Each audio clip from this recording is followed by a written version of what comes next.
The Arizona sun beat down on the desert floor like a blacksmith's hammer, each ray driving deeper into Rache Donovan's already sun-weathered skin as he guided his paint horse through the labyrinth of red sandstone formations. The silence was absolute, the kind of crushing quiet that had been his only companion for 3 years, ever since the Cartwright water dispute had branded him a killer and cast him out from civilized society. At 34, Rache had grown accustomed to the solitude, but it still gnawed at him like a persistent ache. The desert was honest in its cruelty, unlike the men who'd driven him here. Out here, survival was simple: find water, avoid the Apache war parties, and keep moving. But as he crested a low ridge between two towering saguaro cacti, he spotted something that made his chest tighten with an emotion he'd almost forgotten recognition. A woman lay face down in the crimson sand, her long black hair tangled with traditional Apache feathers, now matted with blood and desert grit. Her buckskin dress was torn and soaked through with darkening stains, and a gunshot wound in her left thigh had painted the ground beneath her in spreading pools of red. Rache dismounted slowly, his hands trembling as memories flooded back. He'd been the one lying broken in the dust after the Cartwright ambush, watching his neighbors turn their backs as he bled into the Arizona dirt. The isolation that followed had been worse than the physical wounds: the way conversations died when he entered a room, the way children were pulled away from his path, the gradual understanding that he would never again be welcome among his own kind. But this woman, this stranger, was experiencing something even worse. She was hunted not just by men, but by the very system that was supposed to protect her. The distant crack of a rifle echoed off the canyon walls, followed by another, closer this time. Rache's jaw clenched as he recognized the methodical pattern of trackers closing in on wounded prey. His horse whinnied nervously, sensing danger in the air. "Easy, girl," he whispered, then knelt beside the unconscious woman. Her face, though slack with pain and blood loss, held a familiar defiance, the same stubborn refusal to surrender that had kept him alive through his darkest months. She was breathing, but barely, each shallow gasp a struggle against the infection already spreading through her system. The woman's fingers clutched something against her chest, a small leather pouch bound with rawhide cord. Even unconscious, she held it with desperate determination, as if her life depended on keeping it safe. Rache tore strips from his own shirt and began binding the wound, trying to ignore the way her bronze skin had gone pale with shock. The bullet had punched clean through her thigh, leaving entry and exit wounds that spoke of close-range violence. Without treatment, she'd be dead within hours. "Ma'am," he whispered. But she didn't respond. Her eyes fluttered open for just a moment, dark, intelligent eyes that seemed to see straight through to his soul before closing again. Another rifle shot cracked across the desert, much closer now. Rache could hear the sound of horses' hooves on stone getting louder by the minute. Whoever was hunting this woman had professional tracking skills and enough manpower to run her down. He scooped her into his arms, surprised by how light she felt, and carried her toward a cluster of red rock formations 50 yards away. Years of living rough had taught him to spot good cover, and he'd noticed a narrow crevice between two massive boulders that would hide them from searching eyes. As he settled her in the blessed shade, she stirred again. This time her eyes stayed open, studying him with a mixture of wariness and desperate hope. "You're safe," he said quietly, offering her water from his canteen. "For now." She drank greedily, color slowly returning to her cheeks. When she tried to speak, only a rasp emerged, but her gaze never left his face. "They're still hunting you," he said. "Who are they?" "My name is Nashoba," she whispered, her voice gaining strength. "And you should run before they find you helping me." "I'm not running. I know what it's like to be hunted, to have nowhere to go." Something in his tone made her study him more carefully. "What did you do?" "Stood up to the wrong people. Killed 2 men who were stealing water from smaller ranchers. The law said it was self-defense, but their families had money and influence. Made sure I'd never be welcome in polite society again." Nashoba's expression softened slightly. Then you understand. I understand that sometimes the only choice left is to fight or die. The sound of approaching horses was getting closer, and Rache could make out voices, now rough men calling to each other as they followed the blood trail. He checked his rifle, counting the cartridges by feel. 15 rounds. Not enough for a prolonged fight, but enough to make the hunters think twice. "Tell me who's after you," he said. Nashoba's fingers tightened around the leather pouch. "Bounty hunters. The army's paying them to bring me back dead or alive." "What did you do?" "They killed a U.S. Army officer, Lieutenant James Morrison." Before Rache could respond, the hunters appeared at the mouth of the canyon, spread out in a search pattern that spoke of professional experience. He counted 6 men, all armed to the teeth, and moving with the cold efficiency of killers who'd done this before. The lead rider was a massive man with a thick gray beard and a flat-brimmed hat pulled low over his eyes. Even from a distance, Rache could see the way he sat his horse like a predator who'd never met prey he couldn't bring down. "Fresh blood here, boys," the man called out, dismounting near the spot where Rache had found Nashoba. His voice carried clearly in the still desert air. "Trail's still warm. She's hurt bad, bleeding like a stuck pig." Rache pressed himself deeper into the crevice, feeling Nashoba's fevered body against his side. Her breathing had grown more labored, and sweat beaded on her forehead despite the shade. "A name's Voss Hargreaves," the big man announced to his companions as they gathered around the blood-stained sand. "Been tracking this Apache murderess for 3 months now. Army's offering more gold than I've seen in 10 years. Seems like a lot of money for one squaw," one of the other hunters said, a thin man with nervous eyes. "What's so special about her?" Voss was quiet for a moment, his gaze scanning the rock formations. "Army's got their reasons. They say she's dangerous, that she needs to be stopped before she kills again." But the thin man pressed. "But nothing, Parker. We do the job, we get paid.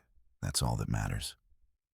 But Rache could hear doubt in Voss's voice, a hesitation that suggested the bounty hunter wasn't entirely convinced by his own words. Something about this hunt was bothering him. "She's close." Voss continued, kneeling to examine the blood trail. "Probably holed up in one of these caves. We'll make camp here tonight, search every crevice come dawn. She won't slip away this time." As the bounty hunters began setting up camp just 30 yards from their hiding spot, which felt the familiar weight of impossible choices settling on his shoulders. He'd sworn never to get involved in other people's troubles again. But looking at Nashoba's pain-drawn face, he knew he couldn't abandon her. Not when he remembered what it felt like to be hunted and alone. The first coyote appeared just after midnight, its yellow eyes reflecting the pale moonlight like malevolent coins. Rache had built a small fire at the mouth of the crevice, knowing the flames would keep the scavengers at bay, but might also attract unwanted attention from Voss's camp. Nashoba was delirious with fever, mumbling in Apache, and occasionally crying out in pain. The infection in her leg was spreading despite his crude bandages, and her grip on the mysterious leather pouch had become almost desperate. "Easy," he whispered, bathing her forehead with precious water from his canteen. "You're going to be fine." But even as he said it, he could smell the sickness in her wound, could see the red streaks of infection climbing her thigh like poisonous vines. Without proper medicine, she'd be dead within days. "Ayanna," she whispered, her voice thick with fever. "Don't let them burn the lodge. Please don't let them burn it." "Who's Ayanna?" Rache asked, but she'd slipped back into unconsciousness. A low growl echoed from the darkness, followed by another from the opposite direction. The coyote pack was gathering, drawn by the scent of blood and the promise of easy meat. Rache could see more eyes materializing from the shadows, at least a dozen animals forming a loose circle around their position. The alpha male stepped forward, a scarred beast with gray fur and intelligent eyes that seemed to weigh the odds. It was larger than the others, with powerful shoulders and teeth that gleamed in the firelight. Rache raised his rifle and fired once the bullet kicking up sand inches from the alpha's paws. The animal retreated, but not far. The pack had found wounded prey, and they were patient hunters. Smart bastard. Rache muttered, then louder, but not smart enough. He fired again, aiming at a coyote that had crept too close on the left flank. The animal yelped and limped away, but the others barely flinched. They'd learned to fear the sound of gunfire, but they also knew that every shot brought him closer to being defenseless. From Voss's camp came a voice. "You hear that shooting? Something's got the coyotes all stirred up." "That could be a mountain lion," Parker replied. "Or maybe our Apache friend's fighting for her life." "Either way, we follow the sound come morning," Voss said. But there was still that note of uncertainty in his voice, as if he wasn't entirely sure what they were really hunting. The alpha male crept forward again this time, coming within 10 feet of the fire. Rache could see the calculation in its eyes, the way it tested the air with its muzzle. This wasn't just hunger, it was strategy. He fired a third time, and the alpha finally retreated. But more howls were echoing across the desert, calling the pack to gather. Dawn was still hours away, and he had 12 bullets left.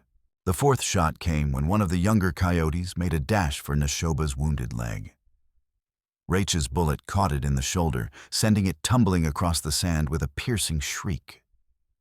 The smell of blood only made the pack more aggressive. 11 bullets left. The alpha made its move just before dawn, charging directly at Rache with teeth bared and muscles coiled like steel springs. Rache had no choice but to drop his rifle and grab the animal by the throat, wrestling it to the ground as its claws raked across his arms and chest. The coyote was incredibly strong, its jaws snapping inches from his face as they rolled across the sand. Rache managed to get his hands around its neck, squeezing until the animal's struggles began to weaken. With a final desperate effort, he twisted sharply, hearing the snap of breaking bone. The alpha went limp, and the rest of the pack melted back into the shadows. They'd lost their leader, and the approaching dawn was making them nervous. But Rache knew they'd return if the scent of blood remained strong. He looked down at his torn arms, blood streaming from a dozen claw marks. The wounds weren't deep, but they'd need attention soon. More importantly, the struggle had exhausted him, and he could feel his strength ebbing away. 10 bullets left, and a growing certainty that he wouldn't survive another night like this one. The storm hit like the wrath of an angry god, transforming the clear desert sky into a cauldron of black clouds and driving rain. Rache had seen flash floods before, but this one came with the fury of a living thing, turning the dry creek bed below their hiding spot into a raging torrent within minutes. "We have to move," he shouted over the thunder shaking Nashoba's shoulder. "Now." Her eyes fluttered open, focusing with difficulty on his face. The fever had broken during the coyote attack, but she was weak as a newborn colt, her wounded leg unable to support her weight. "I can't," she gasped, trying to stand and collapsing back against the rock wall. "Leave me. Save yourself." "The hell I will." Water was already cascading down the canyon walls in sheets, and Rache could hear the roar of the approaching flood. He'd spotted higher ground during the night, a natural shelf of rock about 50 yards upstream that would be above the flood line. He scooped Nashoba into his arms, her body light, but burning with residual fever. The leather pouch at her belt bounced against his hip as he carried her toward the rising water, and he could hear small objects rattling inside it like dice in a cup. The current caught them halfway across the creek bed, and Rache felt his feet swept from under him. The water was ice cold and muddy, carrying debris and boulders with murderous force. He held Nashoba above the surface as they tumbled downstream, his rifle torn from his shoulder by the torrent. "Hold on," he gasped, but the words were lost in the roar of the flood. A massive cottonwood branch struck him in the back, sending him spinning. He lost his grip on Nashoba for a terrifying moment, watching her disappear beneath the churning water. Without thinking, he dove after her, his lungs burning as he fought against the current. He found her trapped against a submerged boulder, unconscious and barely breathing. With strength he didn't know he possessed, he dragged her to the surface and swam toward the bank rocks, battering his shoulders and head until blood streamed down his face. A fallen tree blocked their path, its massive trunk creating a temporary dam. Rache grabbed a branch with his free hand and hauled them both to safety, coughing up muddy water and gasping for breath. They were alive, but barely. His rifle was gone, lost somewhere in the flood. His ammunition was soaked, probably useless. And they were completely exposed on the muddy bank, with no cover from either the elements or pursuing eyes. It was then that he noticed the leather pouch floating in the shallow water beside them. The rawhide cord had snapped during their struggle, and the pouch had torn open, scattering its contents in the mud. Among the soggy papers and small objects was a U.S. Army badge, the brass tarnished and stained with what could only be dried blood. Rache's stomach turned as he picked it up, reading the inscription, Lieutenant James Morrison, 5th Cavalry Regiment, at Nashoba. He said quietly, his voice barely audible over the receding flood. "What is this?" She followed his gaze to the badge, and her face went pale. "It's not what you think." "What I think," he said, studying the dark stains on the metal, "is that you killed a soldier in cold blood. That's why half the Territorial Army is hunting you." Other objects had spilled from the pouch, a few silver coins, a small carved bone knife, and what looked like a piece of fabric stained with blood. But it was the badge that held his attention, the weight of it, like a stone in his chest. "I did kill him," Nashoba said, her voice gaining strength as the fever continued to break. "But not the way you think. Not in cold blood." Before he could respond, a shout echoed across the water. Voss and his men had survived the flood and were already searching for their trail, following the debris line downstream. "Then tell me how," Rache said, helping her to her feet. "Tell me everything." They found shelter in a shallow cave carved into the canyon wall, watching as the flood waters slowly receded. In the distance, they could see Voss's men picking through the debris, looking for signs of their passage. His name was Lieutenant James Morrison. Nashoba said, her voice steady despite the pain in her leg. "He came to our village 3 months ago with a full company of soldiers. They said they were looking for raiders who'd been attacking supply trains. But they weren't. No. They were there to kill us all. Men, women, children, it didn't matter.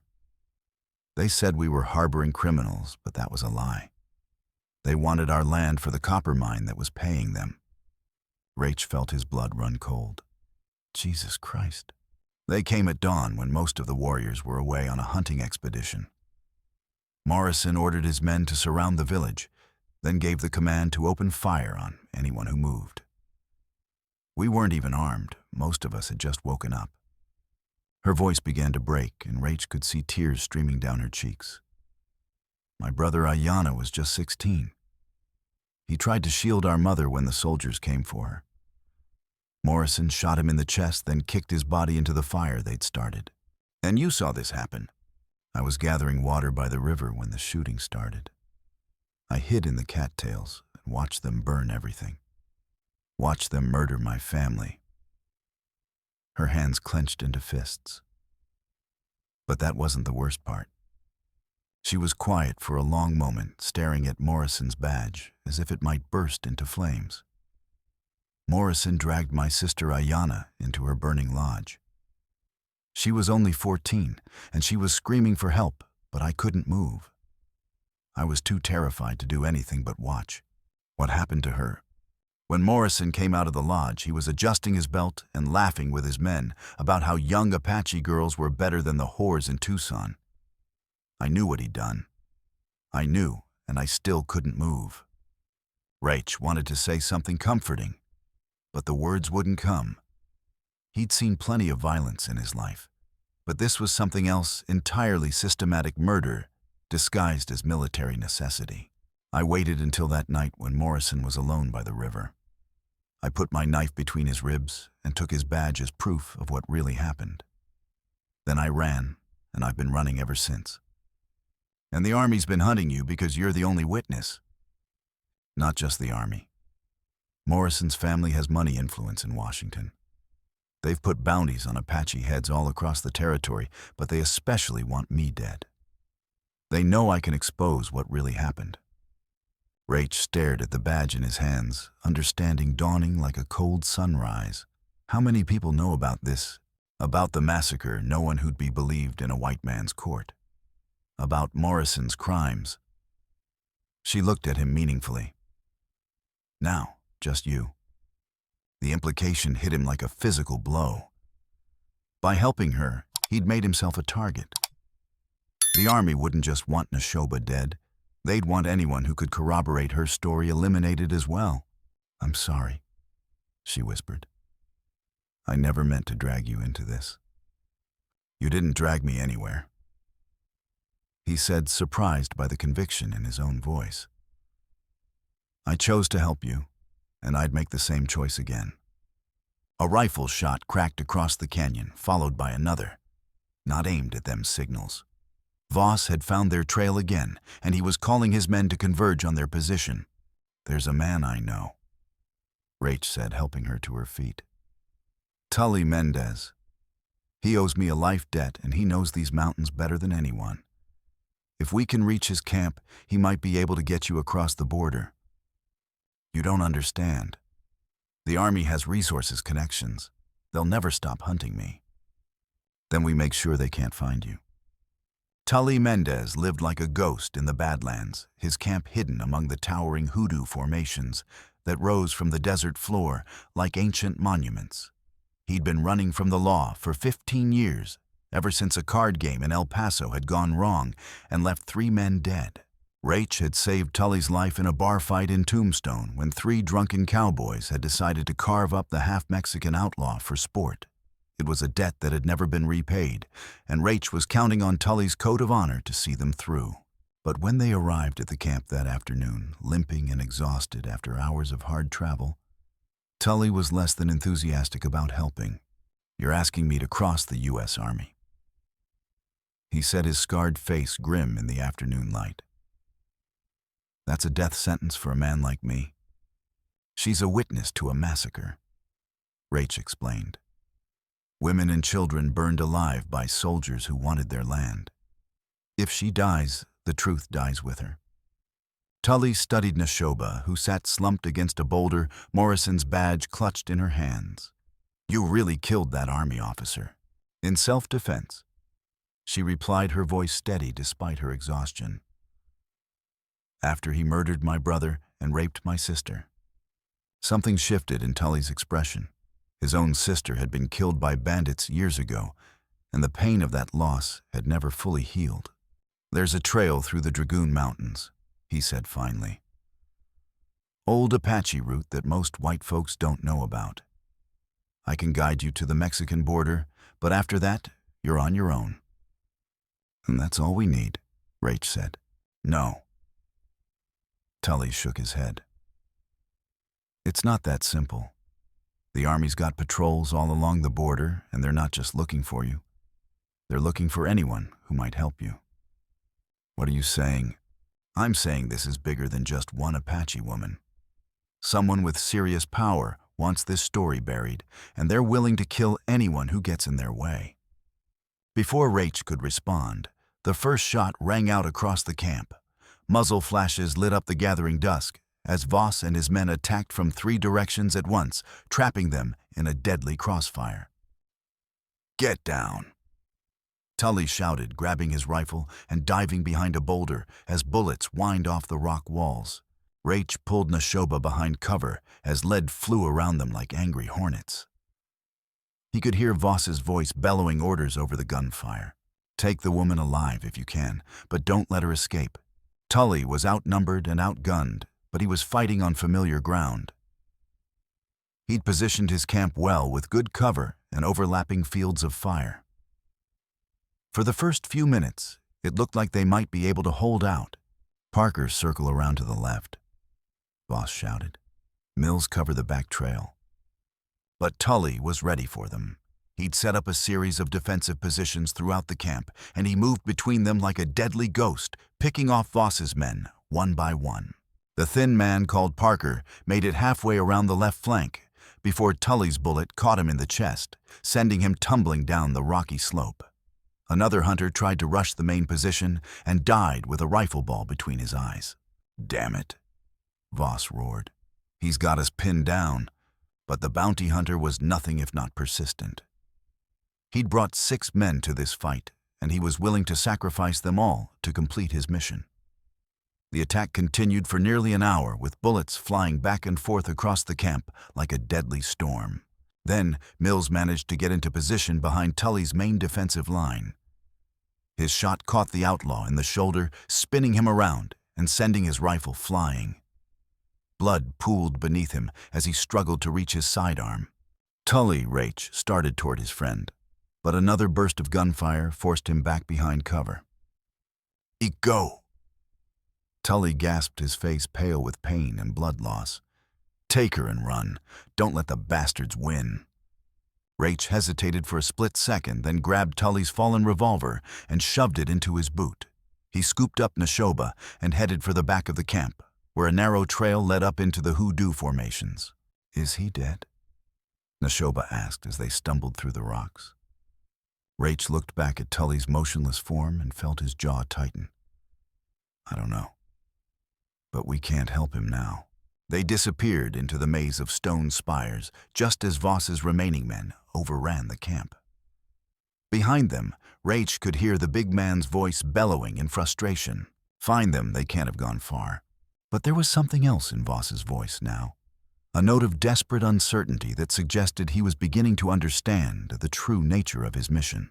The final confrontation came at sunset among the hoodoo rocks, where centuries of wind and water had carved the red sandstone into fantastic shapes that cast twisted shadows in the dying light. Rache and Nashoba had been running for hours, but her strength was failing. The infection in her leg had spread, and she could barely walk. They were trapped on a narrow ledge overlooking a sheer drop when Voss appeared at the other end, his rifle trained on them. The big man was breathing hard, his clothes torn and bloody from the chase through the rocks. "End of the line," he said, his voice rough with exhaustion and something that might have been regret. "Nowhere left to run. Let her go," Rache said, stepping between the rifle and Nashoba. "Your quarrel's with me now." Voss laughed, but it was a hollow sound. "My quarrel's with the whole damn world, but right now it's with her. Because the army's paying you to kill her. Because—" Voss stopped, his rifle wavering slightly. "Because I've got no choice. There's always a choice. Not when they've got your daughter," Voss said quietly. "Not when they threaten to do to her what Morrison did to Apache girls." Rache felt the world shift around him. "What? You think I wanted this job? You think I enjoy hunting women and children?" Voss's voice cracked with emotion. "They've got my Sarah locked up in some army stockade, and they told me she'd have an accident if I didn't bring them Morrison's killer." "Who's they?" Morrison's brother, Captain David Morrison. He's got connections all the way to Washington, and he's determined to keep his family's reputation clean." Nashoba struggled to her feet, leaning heavily on the rock wall. "Then help us expose the truth. Help us show the world what your brother really was." "I can't. If I betray them, Sarah dies. And if you don't, how many more innocents will die to protect their lies?" Voss's hands began to shake. "I don't know. I just don't know anymore." That was when the soldiers arrived. A dozen men in blue uniforms materialized from the rocks, their rifles trained on the 3 figures on the ledge. A young officer stepped forward, his face flushed with anger and something that might have been fear. "That's enough, Hargreaves," he said. "We'll take it from here." Voss turned to look at the officer, and Rache saw recognition in his eyes. "Captain Morrison, I was beginning to wonder if you'd show up. I'm here to clean up your mess." Morrison said coldly, "You were supposed to bring me her body, not parade her around the territory." "Plans change." "Yes, they do." Morrison drew his sidearm and pointed it at Voss. "Which is why you're no longer needed." "Wait," Voss said, raising his hands. What about our deal? What about Sarah? Sarah's already dead, Morrison said with casual cruelty. Has been for weeks. Amazing what a little cholera can do to a person. The words hit Voss like a physical blow. He staggered, his rifle dropping to his side. You bastard! You lying bastard! The truth is whatever I say it is, Morrison replied. Just like it was for my brother. Your brother was a murderer. My brother was a patriot who died serving his country. And you're going to help me make sure that's how history remembers him. Voss looked at Morrison, then at Rache and Nashoba. Something fundamental shifted in his expression, and Rache saw the exact moment when the bounty hunter made his choice. No, Voss said quietly. I'm done being your tool. He raised his rifle, but instead of aiming at Nashoba, he pointed it at Captain Morrison. This ends now. You're making a mistake, Morrison said, but his voice lacked conviction. I already made one. I should have put a bullet in you the moment I learned what kind of man you really are. The standoff stretched taut as a bowstring. Morrison's soldiers were uncertain, caught between their loyalty to their officer and their confusion about what was really happening. Rache could see doubt in their eyes, questions about why they were threatening an unarmed woman. Men. Morrison said, his voice cracking slightly. Arrest these criminals. But the soldiers hesitated. They'd heard enough of the conversation to realize something was wrong, and they were beginning to understand that they might be on the wrong side of this fight. That was when Samuel Hartwell appeared at the edge of the ledge, his notebook already in hand, and his pencil poised to write. Gentlemen, he said, his voice carrying the authority of the Fourth Estate. I'm Samuel Hartwell of the Tucson Citizen, and I'm going to need a statement from everyone involved here. Morrison's face went pale. This is a military matter. You have no authority here. Actually, I do. The people of Arizona Territory have a right to know what their government is doing in their name. And what I'm hearing sounds like a conspiracy to cover up war crimes. Nashoba looked at the journalist with hope blazing in her eyes. Morrison's badge, she said, holding it up for him to see. Evidence of what he did to my people. Hartwell examined the badge, noting the bloodstains and the way the metal had been dented, as if it had been torn from a uniform in violence. Lieutenant James Morrison. I remember writing about his death. According to Army reports, he was killed by Apache raiders while defending innocent settlers. He was killed by me, Nashoba said, after he murdered my brother and raped my sister. That's a serious accusation. Do you have proof? I have witnesses. Other survivors of the massacre who escaped into the mountains. Massacre. Hartwell's pencil was moving rapidly across the paper. Tell me about this massacre. And so with the journalist writing down every word, Nashoba told her story. She spoke clearly and calmly, her voice never wavering, despite the pain and exhaustion. She told of the dawn attack on her village, the systematic slaughter of her people, Morrison's crimes against her sister, and the Army's efforts to silence her.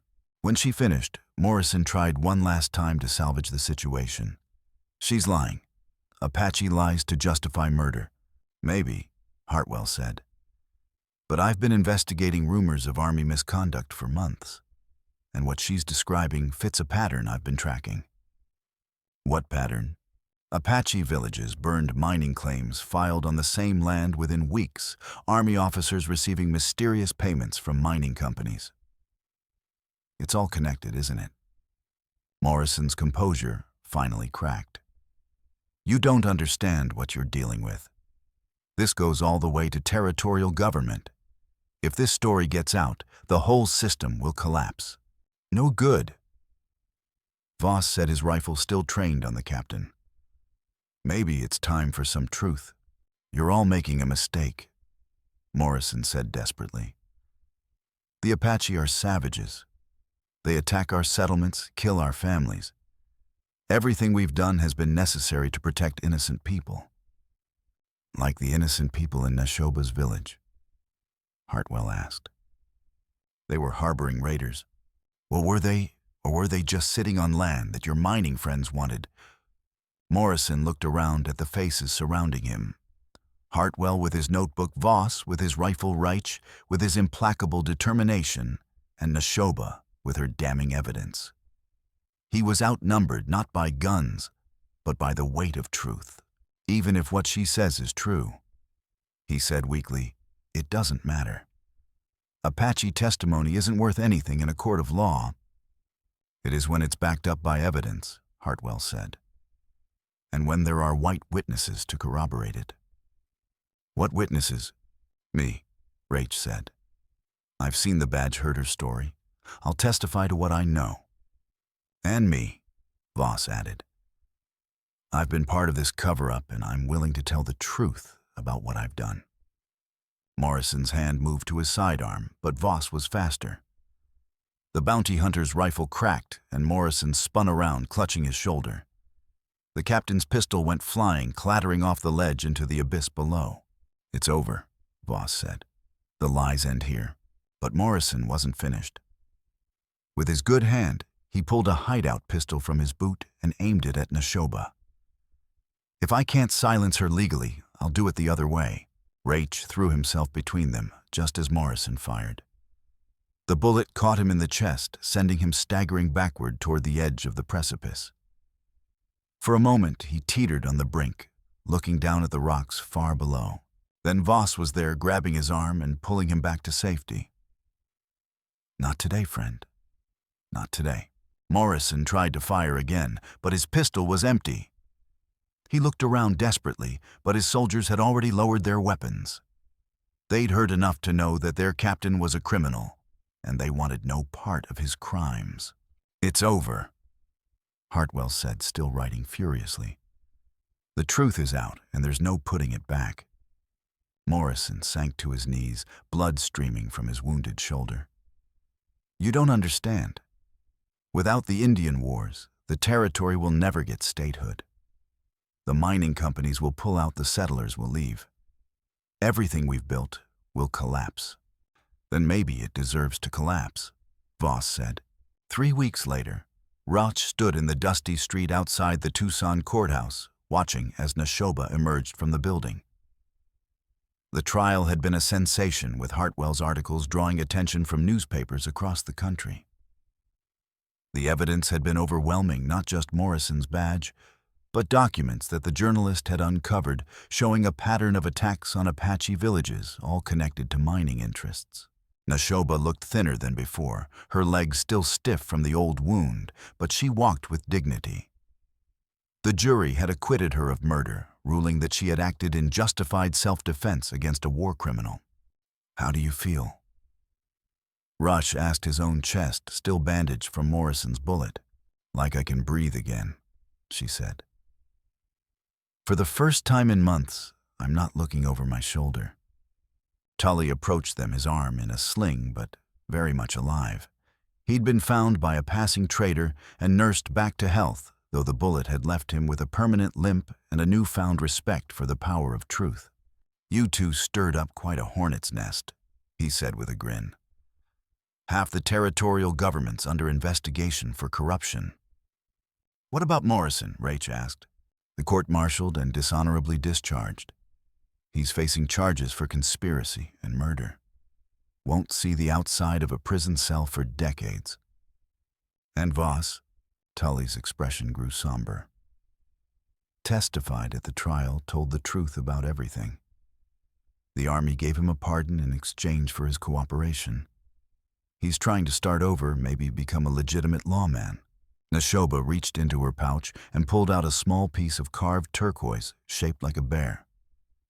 This is a symbol of protection and strength in my culture. I want you to have it. I can't take this, Rache said. You already have. You protected me when no one else would risk your life to help me tell the truth. This bear will remind you that courage comes in many forms. Rache looked at the turquoise, then at Nashoba's face. What will you do now? Go home. Start rebuilding. The government's promised reparations for the families that were destroyed, and they're going to help us establish a new settlement. It won't bring back the dead, but it's a chance to heal. And you? Tully asked Rache. What's next for the man who took on the U.S. Army and won?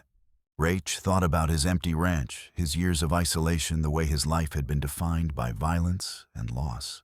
But he also thought about the last 3 weeks, the way it had felt to fight for something bigger than himself. I've been thinking about that, he said. Nashoba's people will need help rebuilding. Someone who understands what it's like to start over, to build something new from the ashes of the old. She smiled, the first genuine smile he'd seen from her. You would do that? Leave your ranch to help us? My ranch is just land. But what you're building, that's a future. That's hope. Then you'll be welcome among us. We could use someone who knows how to stand up to bullies. As she walked away, disappearing into the crowd of people who had come to witness justice, Rache felt something he hadn't experienced in years: purpose. Not just for himself, but for the possibility that truth and justice could still prevail in a harsh world. The turquoise bear felt warm in his palm, a reminder that even in the darkest times, there were still people willing to fight for what was right. The desert had taught him to survive, but Nashoba had taught him to live. In the distance, thunder rumbled across the Arizona sky, promising rain for the parched land. And for the first time in years, Rache Donovan smiled as he began planning for a future he'd never dared to imagine.